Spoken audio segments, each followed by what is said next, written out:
Hello guys, this is Vicey, and this is a review on the Bandai Hydra 144 scale Hydra Gundam. Now this kit is actually really old.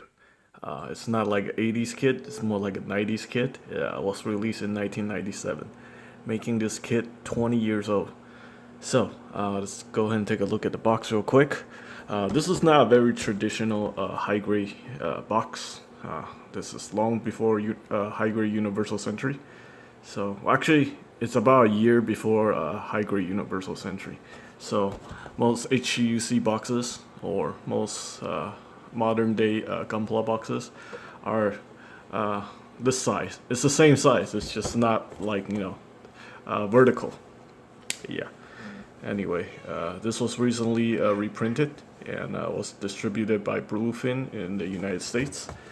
And here we have some pictures of the Hydra Gundam. And here we have some other kits from this series. So this is actually part of the Gundam Wing side story. And the original retail price is 1,000 yen. So this is like a Gundam side story to the Gundam Wing series. Gundam Wing is actually very popular in the United States. However, the G Unit's side story, not that popular. I don't know. I don't think a lot of people know about it. To compare this is kind of like the Universal Centuries, like MSV, or Gundam Double O's side story, like the Astrea, the 1.5 Gundam, and Gundam C. We have the Astrays, which are side stories. Anyway, let's go ahead and take a look at the manual. It's a relatively small manual. And we have a comic here. So basically, the side story is a manga. And yeah, I guess you can try to find the side story online or something. It's called G Unit and see what's going on. I don't really care about story. I just find this mobile suit really cool. And I actually got it in the trade. I trade one of the many Jehanims that people donated to this channel for this kit. And I thought the guy who traded me this kit didn't get a good deal, but apparently he's really happy with that Jehanam. So go figure. Anyway, here we have some more pictures of the kit. It's actually a really interesting kit, and I'm gonna talk about it very soon. So we got this large shield foil sticker, very awful.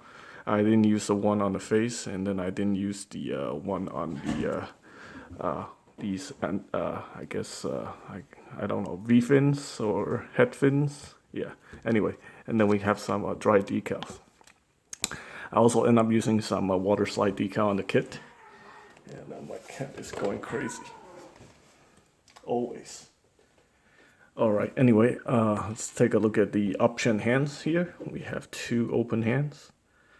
And then we have two trigger fingers for the beam rifle. And then we have two closed fists. One's already attached to the kit. And then we have two multi-purpose universal gripping hands.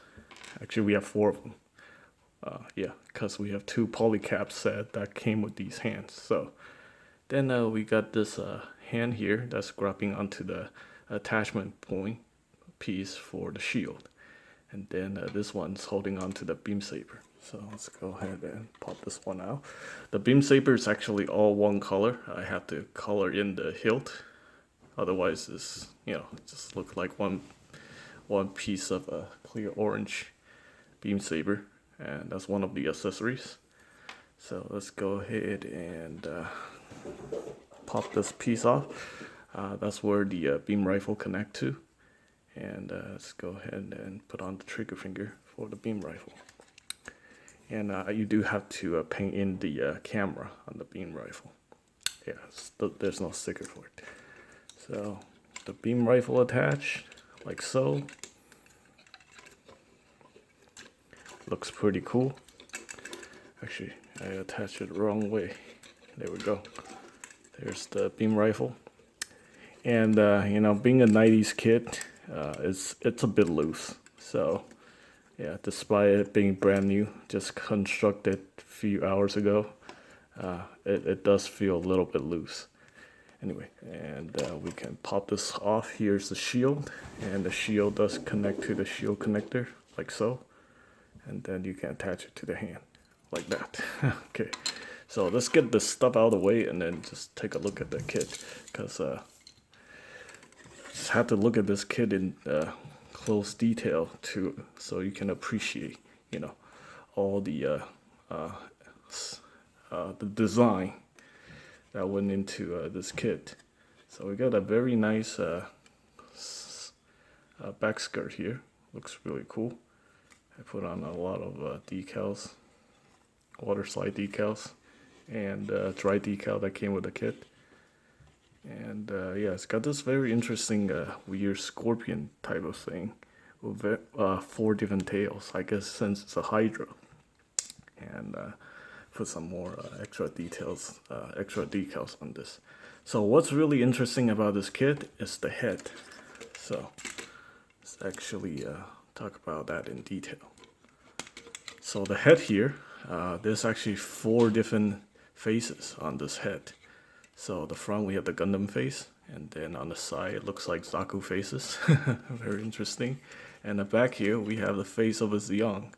I even painted in the mono eye, just so it make it, you know, official.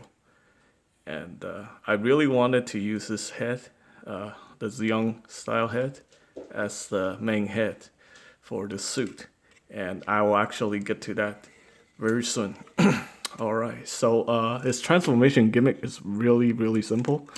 You just pull out these parts, and these turn into, I guess, grappling hands. Looks like it might be a beam cannon too, because it's got this hole here, and I guess you can use it as a weapon. So it's very interesting.